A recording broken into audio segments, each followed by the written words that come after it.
Here's something nobody tells you about that 7-Eleven on the corner. The person behind the counter who calls himself the owner? He doesn't own it. Not the building, not the land, not even the gas pumps out front.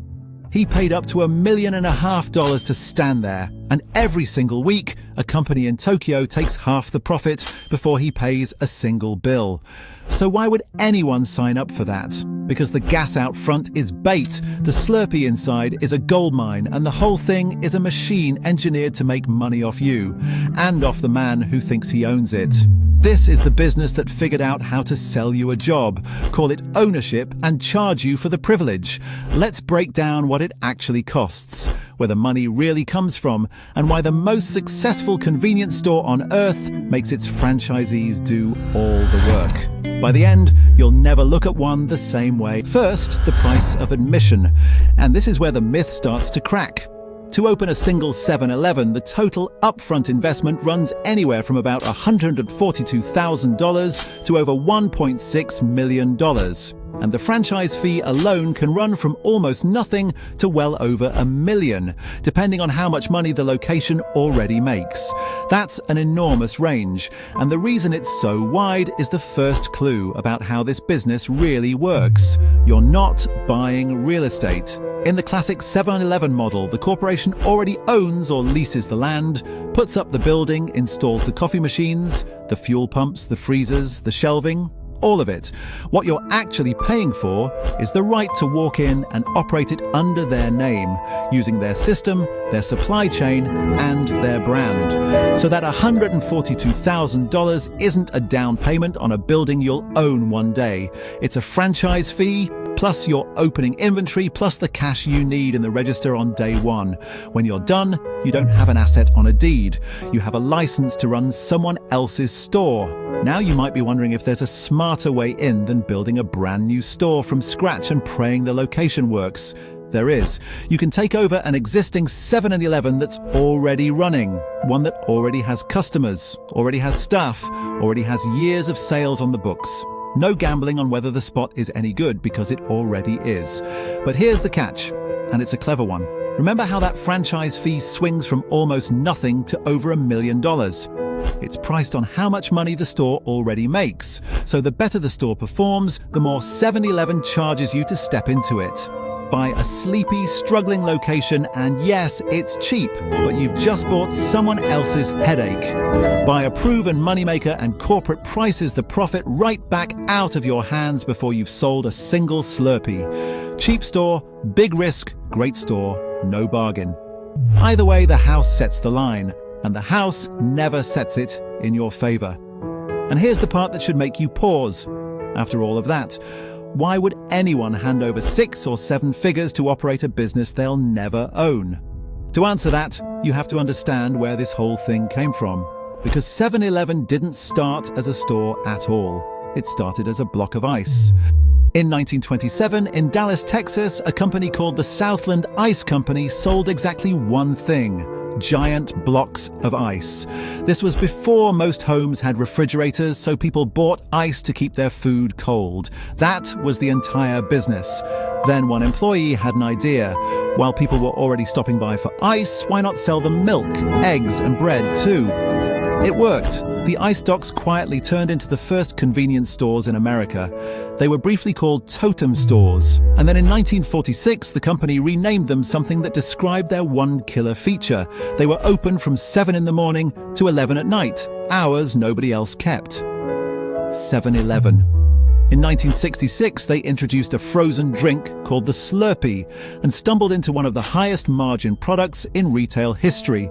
And by 1983, because so many of their stores were pairing up with gas pumps, they bought a petroleum company, CIT Go, just to feed the fuel side. Remember that sequence: ice, then groceries, then a frozen drink, then gas.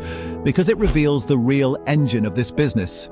And it's not the one on the sign out front.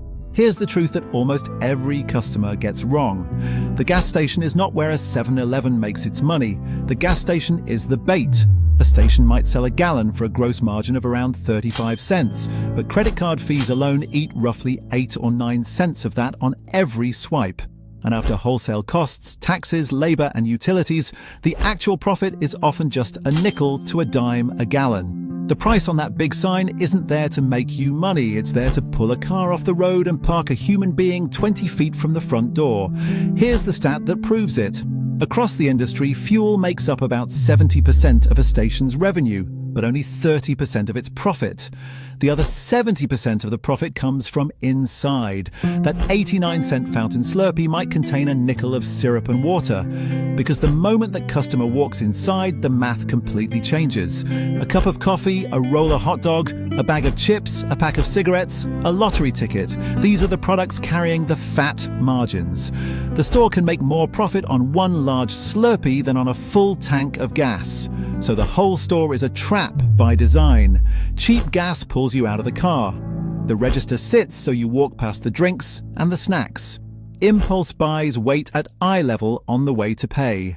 The fuel is a loss leader, bait to sell you the high-margin stuff inside. You thought you stopped for gas. You actually stopped to buy a Slurpee. You just didn't know it yet. And once you understand that the inside of the store is the real money machine, a very uncomfortable question appears. If the store is that profitable, who's actually keeping the profit? Here's where owning a 7-Eleven stops looking like ownership. In most franchises, you pay a royalty on your sales, say 6 or 8%, and you keep the rest. 7-Eleven does not work that way. 7-Eleven takes a cut of your gross profit, and that cut is usually 50 to 60%, half, sometimes more. Read that again because the wording matters. Not 50% of your leftover money at the end of the year, 50% of your gross profit. That's your sales minus the cost of the goods, taken every single week before you've paid a single one of your own bills. So picture it. Your store sells a Slurpee, a coffee, a tank of gas. Subtract what the goods cost you. Whatever profit is left, you split down the middle with corporate, right off the top. Then, out of your half, you pay the staff. The electricity for every freezer and every light, the broken cooler, the night shifts, the security, the spoilage, plus a roughly 1% ad charge on top. Corporate, meanwhile, owns the land, the building, the equipment, and takes its half before a single one of your costs exists. Almost none of the daily risk is theirs. All of it is yours. Tally up what's left, and the ugly truth lands. You're not the owner of this store. You're its highest paid employee, and you paid for the privilege of getting hired. And it gets sharper than that, because the better you do, the more they make. And the system is built so they always come first.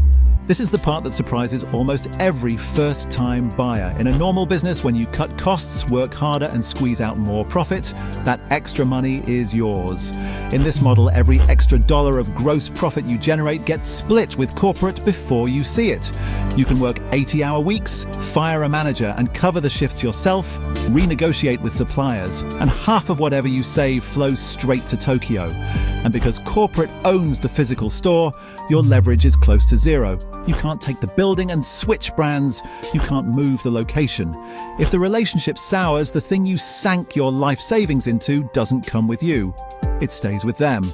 Over the years, this is exactly why some 7-Eleven franchisees have publicly fought their own parent company over fees, over accounting, over how that gross profit split gets calculated, when the landlord, the supplier, the brand, and your business partner are all the same company, and that company takes its cut first. You're negotiating from your knees. So why does anyone do it? Because the brand is a magnet. That green and orange sign pulls in customers a no-name corner store could never reach. The supply chain is ruthless and efficient. And done right, a busy store really can throw off a solid living.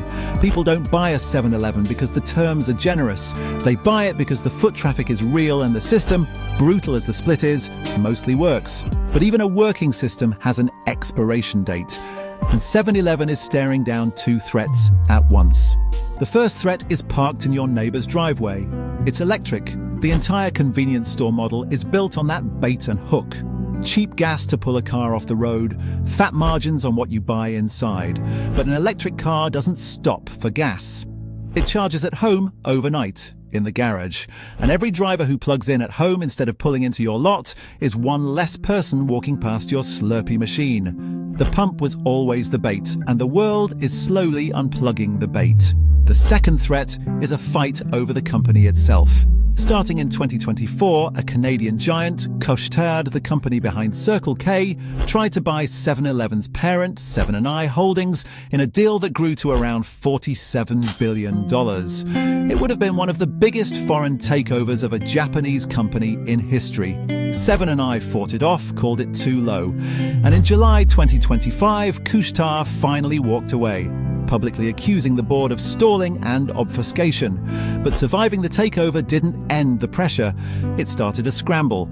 7 & I announced a sweeping transformation of 7-Eleven, leadership shakeups, and a plan to open around 1,300 new, larger, food-focused stores in the US by 2030. Translation: they're betting the future on fresh food and bigger formats, not on gasoline. Which tells you everything about where they think the money is going. The company that started by selling ice is, once again, racing to reinvent what it sells before the old model runs dry. So, after all of it, the split, the risk, the threats, let's answer the only question that actually matters. How much do you really make? Let's run two honest versions of your 7-Eleven. Option 1, a single average store. You put in your investment. Call it somewhere in that low to mid six-figure range. The store does respectable volume in gas and inside sales. But remember, the order of operations. Cost of goods comes out. Then corporate takes its roughly 50% slice of gross profit. Then you pay labor, utilities, and everything else.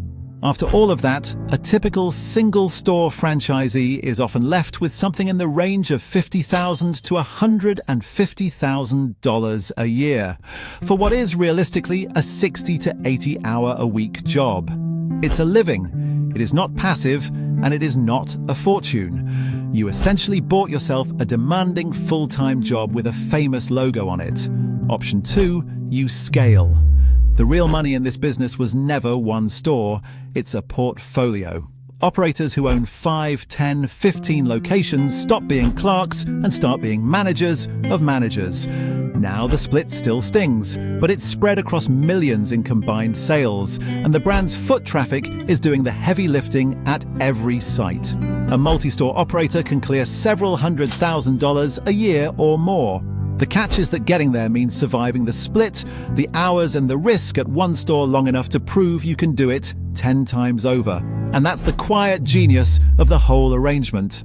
7-Eleven gets thousands of motivated owner-operators to put up their own savings, work themselves to exhaustion, carry all the risk of the daily grind, and then hand back half the profit every week on land and buildings the company already owns. So here's the real lesson, and it's bigger than one corner store. What you just saw isn't unique to 7-Eleven. It's one move in a playbook almost every company you hand money to is running. Get someone else to take the risk, do the work, and pay you for the right to do it. The pump is bait. The store is the trap. And the person who thinks they own it is usually the one paying for everyone else. If you want to see this same machine running inside the businesses you use every single day, there's a whole series of these breakdowns waiting for you. Go watch the next one. Tell me in the comments which business you want pulled apart next. And if you'd never realized the gas was just the bait, subscribe, because we do this every week. Because once you see the playbook, you can't unsee it. And it's running on you right now.